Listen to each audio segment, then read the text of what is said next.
Hello and many thanks for joining us on this edition of the program People, Politics and Power. I am Imonia Marire.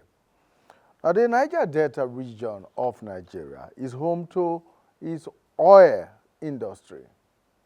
For well over 60 years, international oil companies and the Nigerian government have extracted billions of barrels of oil from the Niger Delta, while the IOCs and the government earn massive revenues in trillions of dollars.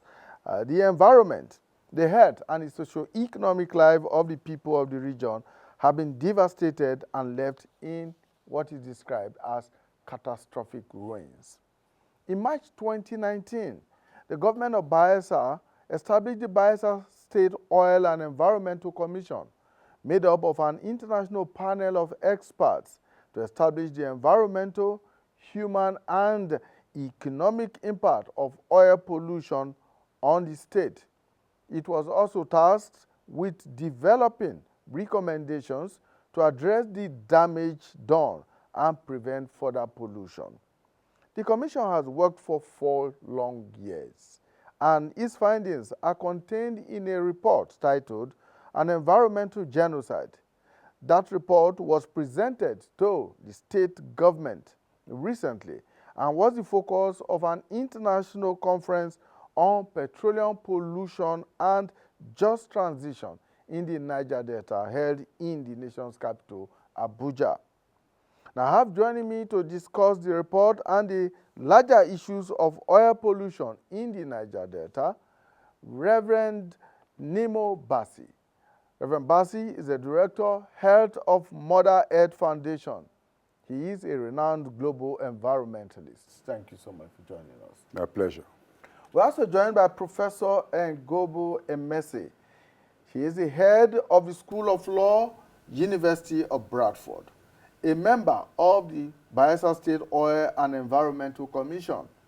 Professor Emese's research focus is on environmental law and policy, environmental justice, corporate and social responsibility, amongst other areas of research.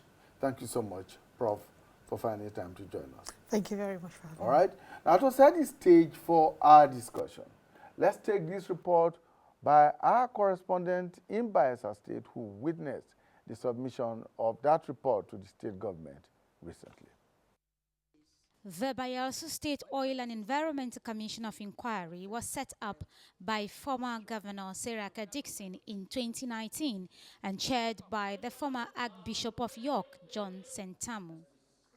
The aim was to find out the cause of decades of environmental pollution in the state, offer recommendations for cleanup and compensation. 5 years after, the commission, led by its chairman, John Sentamu, is at the creek haven to present the reports titled An Environmental Genocide, Cost of Oil to Bayelsa, Nigeria. Our analysis suggests that Nigeria's pipelines are 560 times more likely to spring to a leak per 1,000 kilometers than in the EU. Why is that? Their failure of strategy, which is to wash their hands off responsibility for the reasons for oil spills. All of us in this room have been involved in this fight, that it has been particularly challenging to bring these cases before our courts to seek redress successfully. Governor Diri respondent says the report is a vital tool for the state to use in pressing litigation at The Hague. The international oil companies and the federal government of Nigeria have left our land and our people to a very gloomy fate. The time is now that we must act in concert. We must act with our international partners. From the day we received this publication in London, but we have not heard from any of them up until today. And so, going forward, we will actually sustain the legal regime. A motion is moved by Speaker of the State House of Assembly, Abraham Ngobere, as the report is adopted as a working document of the state. And with the submission of his report, the governor officially dissolves the commission. It's a report of that commission's 4-year work submitted to the Bayelsa State government, which empaneled it in 2019. And Professor Emese was a member of that commission. Once again, thank you for joining us on the program. Let's begin on an exploratory note. 4 long years of work. What was the experience like for you? Yes, 4 long years of work. When we were commissioned in March of 2019, little did we know that it would actually take 4 years for this report to come to fruition. But I think every member of the commission joined it with a sense of commitment and purpose. All the members of the commission were individuals who'd worked on these issues in the Niger Delta for decades. And I think that commitment and that experience shows in the work that we did. We were able to draw upon decades of information, literature that was available on the Niger Delta, but particularly specific to Bayelsa State, and we expanded on that work. We visited every single local government area because we wanted to hear the people's voice. We wanted to be sure that these were not issues that were intermediated by academics or NGOs. We heard directly from the people. And we got lots and lots of evidence that was given to the commission. I think what was crystal clear as we went into the creeks, as we went into villages, as we visited oil infrastructure, was what eventually the report became known as an environmental genocide, because there was no other name for it. Because we saw people in their element devastated by decades of oil pollution. But not just decades of oil pollution, by decades of a lack of redress, both for the environment and the victims of the pollution. There were people who came to us with evidence around children who were sick or who were born with defects. There were people who had what they call strange diseases, which was a common phenomenon that we heard. We saw people who lived in areas where the water was purely brackish. They were swimming in it, they were fishing in it. And ultimately, I think what our 4 years of evidence showed was that there were several causes for this, and that several levels of government, layers of government were implicated, not just at the national level, so the oil companies, the federal government, the regulators, but also the international community that has overseen this genocide for decades and not done much about it. Reverend Bassi, you are not a stranger to the Niger Delta region, and indeed to environmental issues in Nigeria. The description in that report as environmental genocide, does it really capture what you have always known about the Niger Delta region?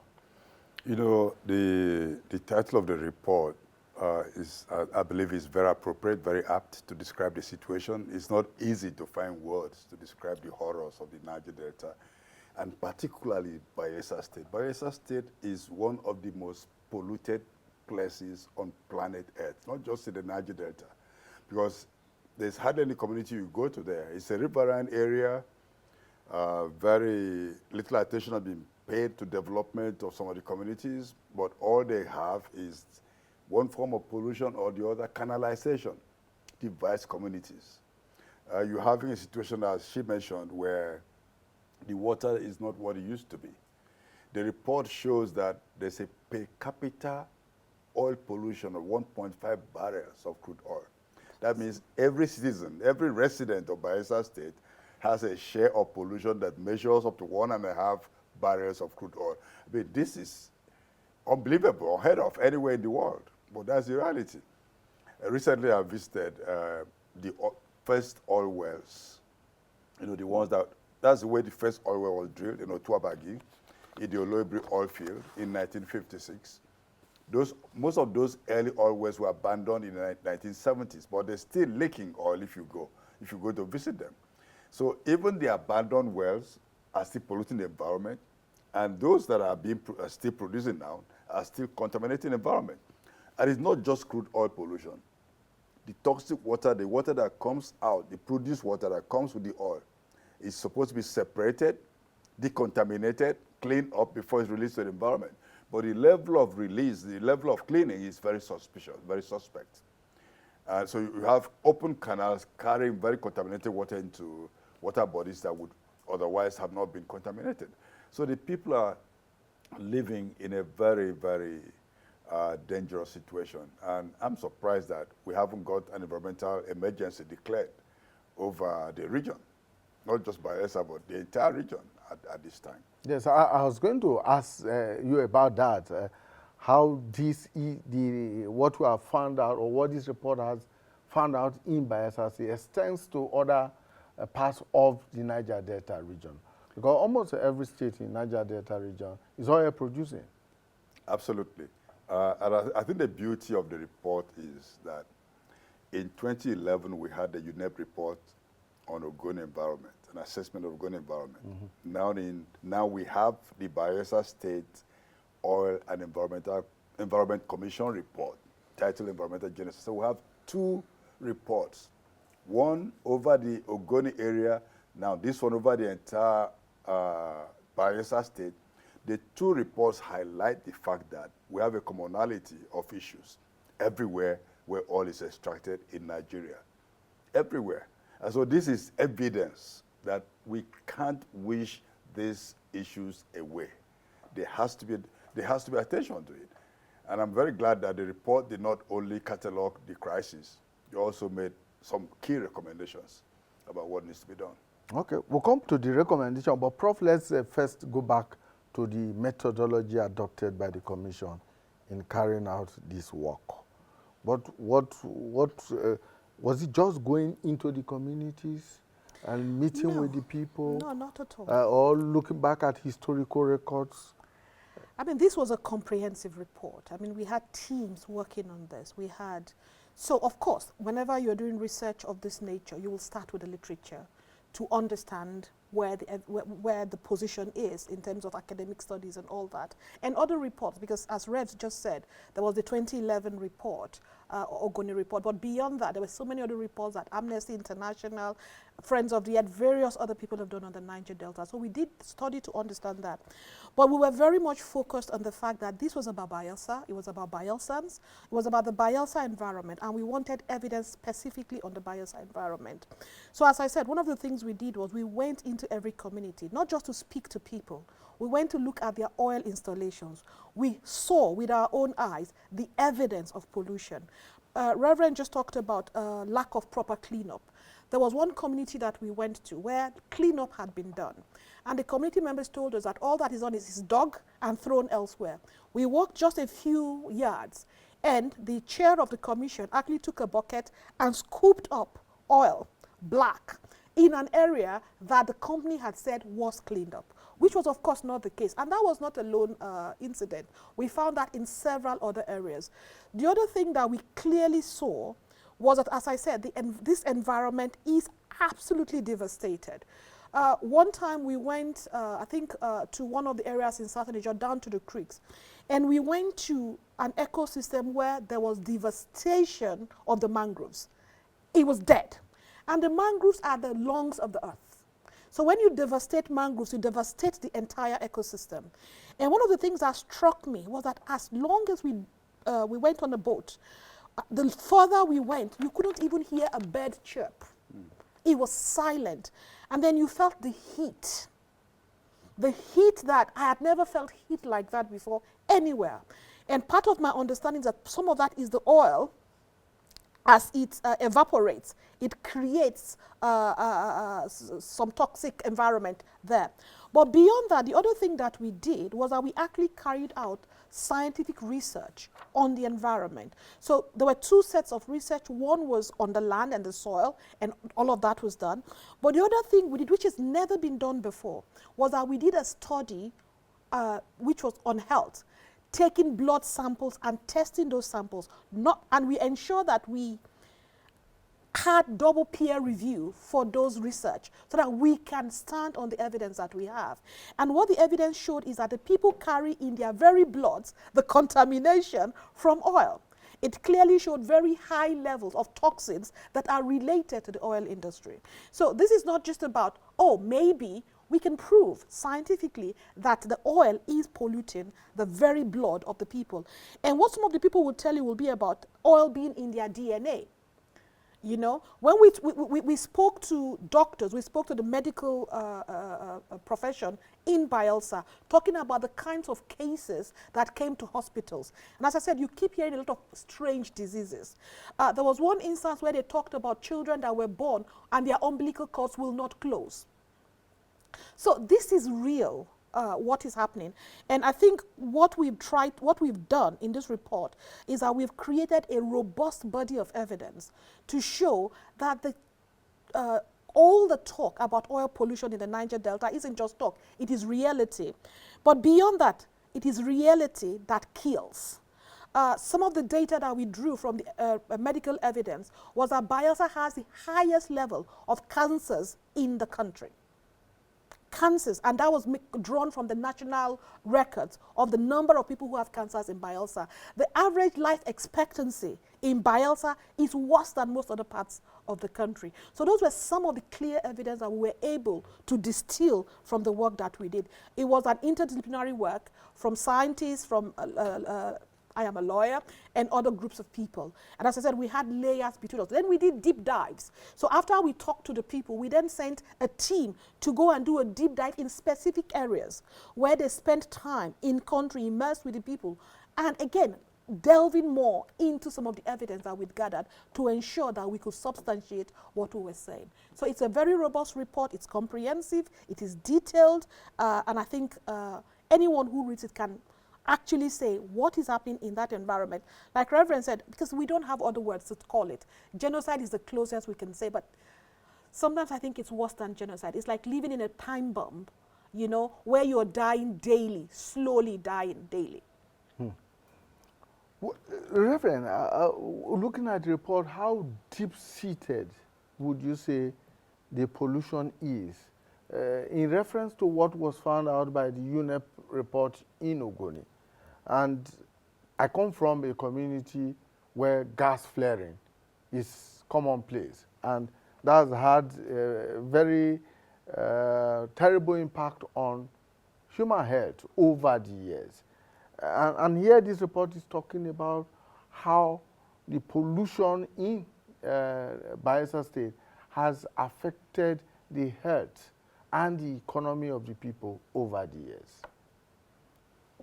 You know, when you read this report, you end up speechless because, you know, if you just take a little bit of it, you're asking yourself, how on earth would anyone allow this to happen? But this being going, you just mentioned gas flaring. The oil companies started flaring associated gas right from the beginning of oil extraction in the country. And then even the colonial office asked them why they're doing it and the fact that Nigerians will raise issues on it. And they ignored that. They said, well, there's no demand for gas. And so it became a natural thing to do, to just burn the gas 24 hours a day in communities where people don't have access to energy. The energy poverty in the Delta region is one of the worst. In fact, Bayelsa State has not had electricity for some months now. The whole state, no electricity for some months from the national grid. So you find a situation where the pollution, the regulatory framework, those who are supposed to look at what is going on. Remember in 2022, I believe in November, yes, there was a major oil spill on Santa Barbara River. And that went on for about 6 weeks. And at the end of the day, they declared that it was caused by sabotage. And so when people use the word sabotage, they're just using it to cover up so that you don't investigate to say what exactly happened. Who caused the problem? Was it equipment failure? And the pipelines have been, some of the pipelines have been there beyond their lifespan. Each pipeline has a lifespan, just like every oil well has a lifespan.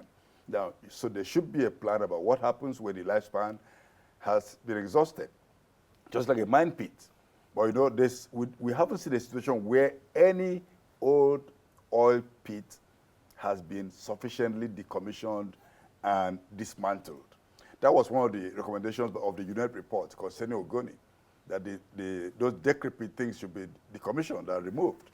Now, the case of Bayelsa, What does it entail to decommission a pit? To decommission, I wish I was an oil engineer, but what it in simple terms, it's just like a mine. If you're mining for gold, there's a lifespan for every mine pit. At the end, restore the environment to what it was before.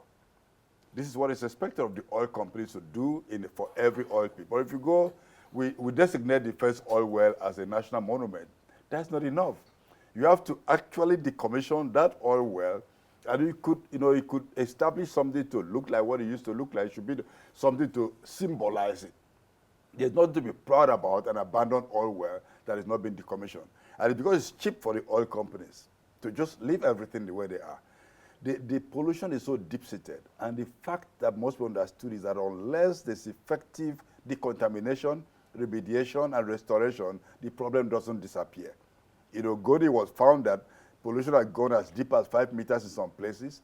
By the time they were cleaning up, restoring around the Eleme area, some of the places had gone as deep as 10 meters. So every year of delay, the problem gets deeper. Then imagine when you're contaminating the swamps and the water bodies. People are eating contaminated. If you manage to catch a fish from a contaminated river, you know that you are eating something that would be eating you also, because it's actually toxic. But the fisher folks have to utilize what they have. The farmer has to cultivate crops on the land that the ancestors left for them. But what's the quality of the soil and what's the quality of the water? The problem is extensive. It's really crazy. She was talking about the DNA, about the blood of the people. Recently, an NGO did another study out of Tuabage area, and all the women whose bloods were examined had traces of hydrocarbon in their blood. And we make a joke, say, well, you see people in Bayelsa, just stay away from them because they could be highly inflammable. Because these are moving petroleum. It's really very sad, actually. It's extremely sad and tragic. Yeah, Prof, you noted, or rather the report noted, that the oil producers are already beginning to divest themselves of their onshore assets to evade potential liability for historic pollution. Yes, they have. But just before I come to that point, because sometimes it's good to just give pictorially what we're talking about. So what our research found out is that for every kilometer in Bayelsa, there was 560 times more spills than in the EU. 565 times more spills per kilometer in Bayelsa than in the entire EU. The other thing to do with sabotage is, of course, the oil companies often say everything is about sabotage. But just like Reverend said, it's also about the facilities and how long those facilities have been there without being replaced. So one of the things we also found out was that 40% of the infrastructure in Bayelsa was 30 years plus old. 30 plus years old. So, of course, a lot of natural stuff happens in that area. When you have pipes, the rust and all of that. So a lot of things they are not replaced. They are not replaced. They are meant to be replaced, but they are not replaced. And we found that 70% are 20 plus years old. Now, we know that in the 1990s, the oil companies used to agree that 90-something% of spills was due to equipment failure. Now, nobody talks about equipment failure. And the question you want to ask is, do equipments not fail anymore the older the infrastructure gets? Because if we were saying that in the 90s, equipment failure was responsible for spills, how come now that they are even older, it's no longer equipment failure? So that is a question to ask. So in terms of the oil companies and what they're doing, as I said, the same companies operate in Europe. They're not different. Shell is Shell everywhere. The technology to manage oil production is the same. ENI, which is the Agip, the other company that has some of the largest stakes in Bayelsa, operates in Europe, in Italy. And you don't find the same levels of spills in those countries as you do in Bayelsa. So what that simply means is that there isn't proper environmental management processes put in place to manage spills. Is that the failure of regulation? Well, first and foremost, it is a failure of the corporations to use proper environmental management practices, because they have a responsibility to do that. They have the technology to do that. But yes, it is also a failure of regulation, because if you have laws that are in place to ensure compliance with your laws and your regulators are not enforcing those laws, that is a failure of regulation. That is a failure of regulation. And sometimes if you look at the processes we saw, for instance, the joint investigation visits, regulators rely on the oil company to take them on site visits and are involved, the oil companies are involved in completing those forms. Sometimes samples are sent to the oil companies to assess, you know, the evaluation that needs to be done. Now, if you were to ask a criminal, you know, I want to come and visit and see if you've got stolen goods in your house. We are going to come on this day and all of that. We don't do that anywhere else, but we do it in this area. So it's a failure of the companies. First and foremost, it is their primary responsibility to operate responsibly. And they claim to operate responsibly.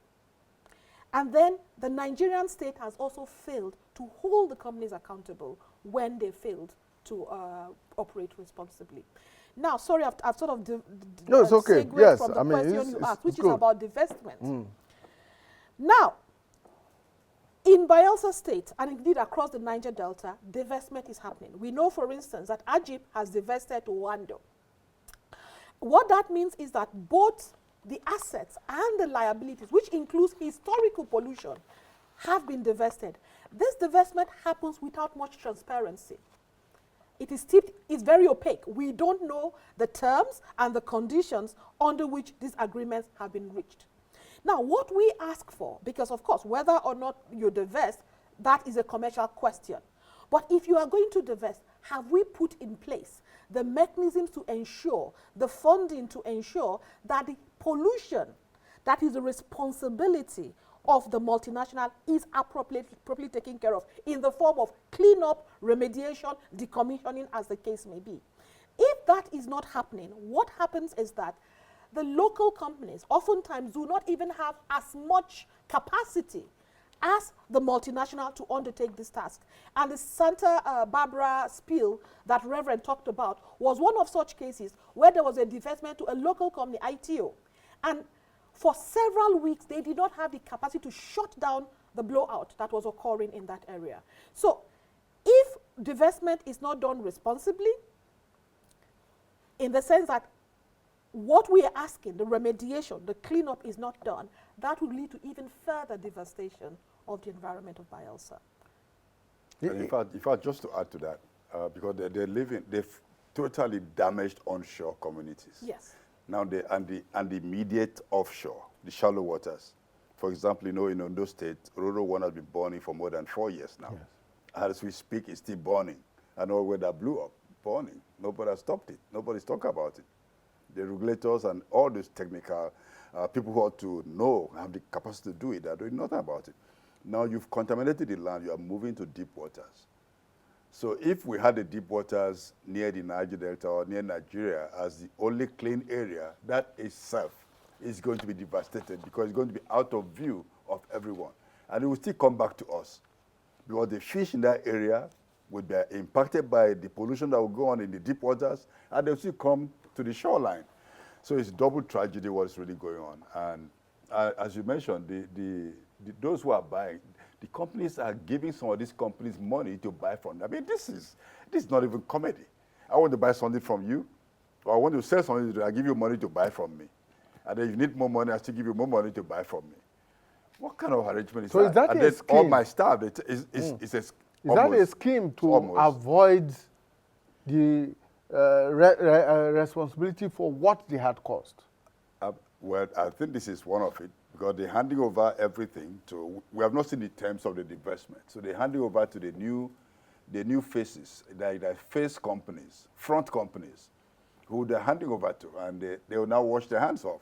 We know some of the litigation that's gone on in the home countries of these oil companies. They used to say, we are not responsible for what our subsidiaries do in Nigeria or anywhere else. But the courts have overturned that. I mean, we've got verdicts that said, well, you are responsible. So now they're selling off to some front companies. They will now say, okay, we are actually not, that's not us. Even though all our staff are still working there, we only change the signboards and maybe board of directors. So it's ridiculous what is going on. And unfortunately, when I listen to government officials who should really be scrutinizing these issues closely, all we keep hearing is that, well, when the documents come, we're going to sign it. And that's what they're signing the documents. So, Prof, let's look at some of the other major findings of your commission. Apart from the fact that, like this document says, that in some locations, highly toxic oil-related contaminants, such as chromium, are present in groundwater at over 1,000 times the WHO limit, while in others, concentrations of noxious chemicals, such as total petroleum, hydrocarbons, exceed safe levels by a factor of 1 million, according to some of the samples taken. And of course, you have outlined the health risks or the health implications of all of these. What are the other major findings of your commission? I mean, in so many ways, it is the fact that I think the biggest finding is if we do not clean up and remediate the Bayelsa environment, there is absolute devastation and it is genocide.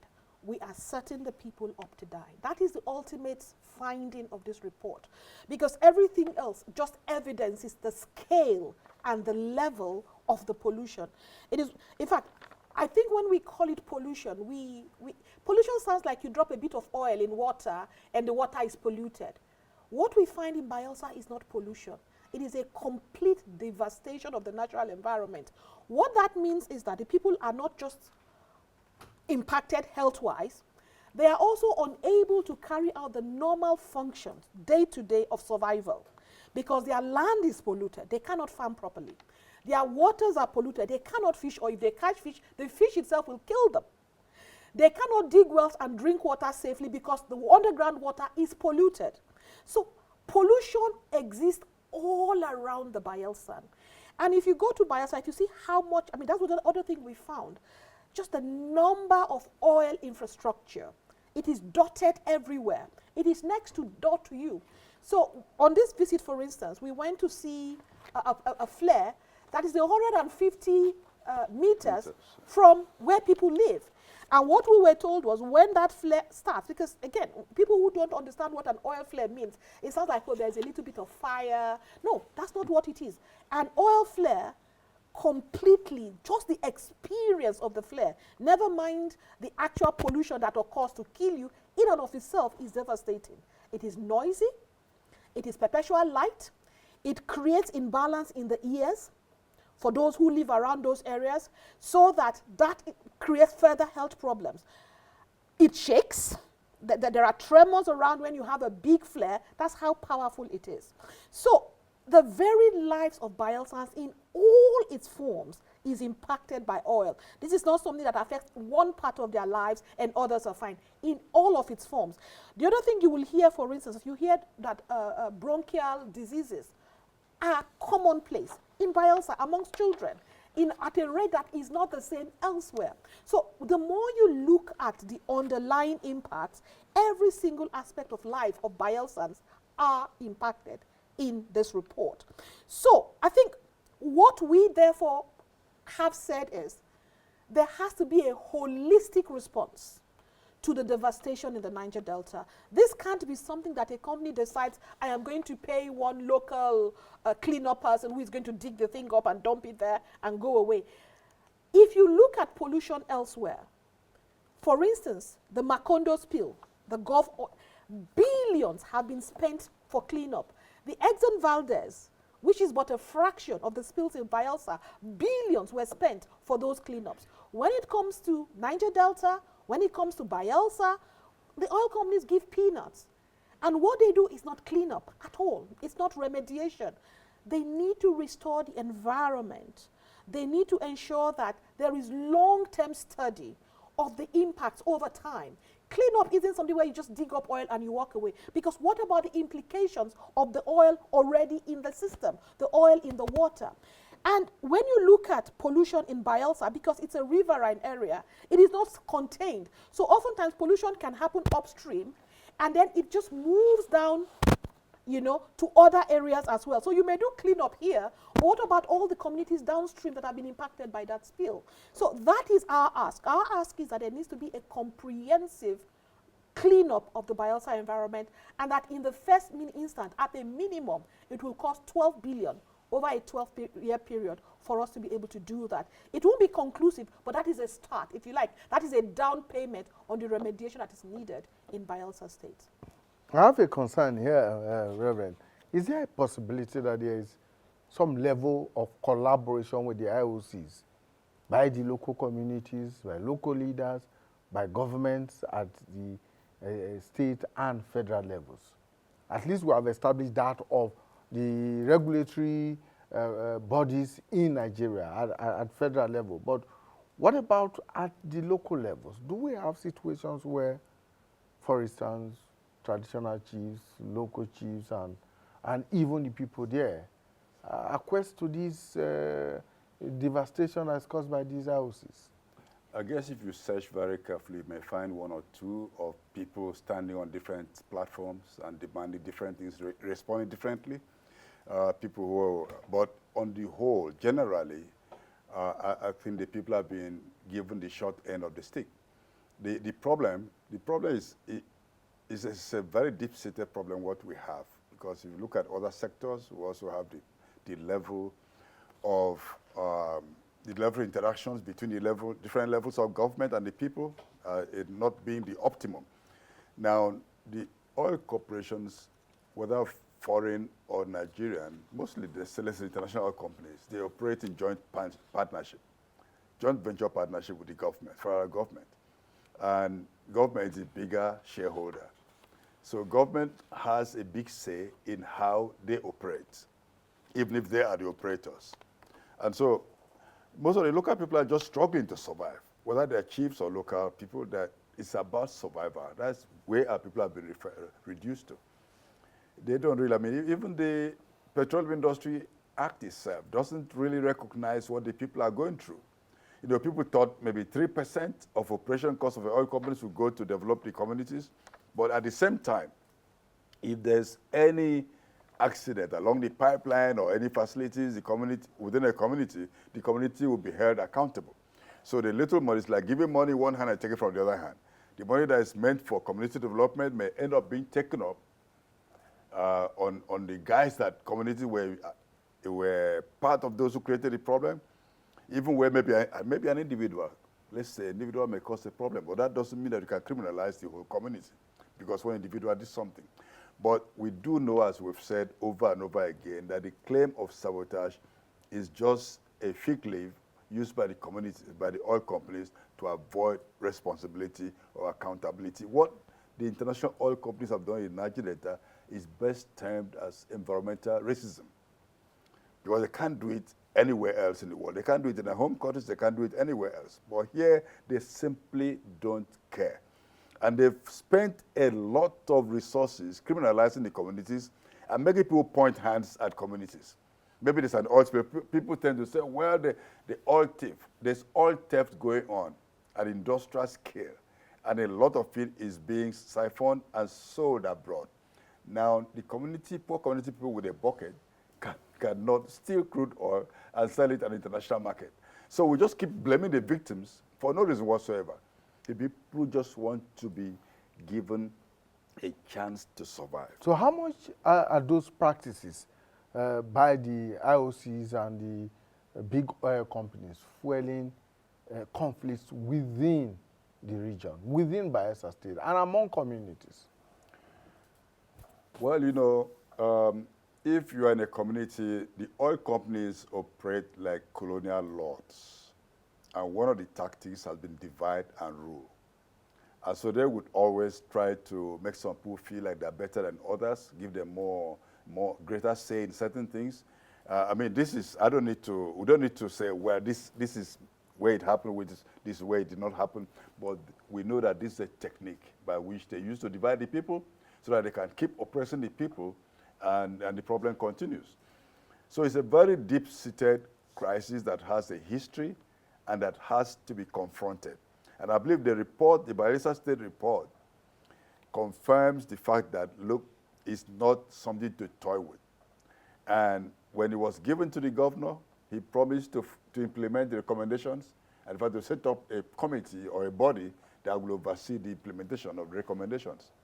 So everybody needs to be serious about what's going on. And in fact, nowadays, 30% of the profit of NNPC is supposed to be spent searching for oil in new frontiers, in frontier basins. Now, if NNPC ever makes any profit, because what is profit? Profit would be a situation where you've earned a revenue and you've not destroyed the environment. If you've earned a revenue, the environment is destroyed to the level that we hear about, there's no profit. Because you ought to use that resource to make sure that people survive, that the people live. It includes cleaning the place. Because NNPC is also a producer. And they're also a polluter, a big-time polluter in the Niger Delta. So I do not see a situation where you've not handled the crisis on our hands, and you're looking for ways to expand the scope of the problem, looking for new oil wells, gas wells, and you cannot control the one that you set up 70 years ago. So, Prof, one of your major recommendations is what you talked about, $12 billion fund for remediation, for cleanup. And I go back to the UNEP report, which was released in 2011, and there, of course, there was so much fanfare made about it when the cleanup exercise was launched on June 2nd, 2016, by then Vice President. And as we speak, not much has been done in Ogoni land. Not much of that money, the $1 billion environmental restoration fund that was set out at that time has gone into carrying out that remediation and cleanup exercise. What is the hope that these $12 billion, if and when it is made available, and by the way, who do you expect? I mean, who does the Commission expect to come up with this $12 billion? Is it the IOCs, the government, the NNPC? Who? And when it does become available, how far can it go? Okay, so first of all, I think what we have tried to do is learn from a lot of what has already happened in the Niger Delta. And I think I very much agree with Reverend in the sense that what you see in the Niger Delta is divide and rule. So when the oil company, and again, when we spoke to people as part of our evidence sessions, communities told us this, that oil companies actively create conflict within their communities, whereby one person becomes the preferred, I don't know, contractor or whatever, and becomes somebody they use within that community to cost, because the more spills they have, they get little contracts here and there. So there are all sorts of, economy. I mean, I call it the political economy around oil, that completely is outside the control of the communities. We need to make that clear, that we cannot blame the victims. The Niger Delta was not always so. Oil production started in the Niger Delta in 1957, or the first lift was 1957. There was no conflict in the Niger Delta until around the 1990s, when we had Ken Saro-Wiwa's, big effort to try and draw attention to the issues in the Niger Delta. So if we are finding conflicts there, what we need to ask is why?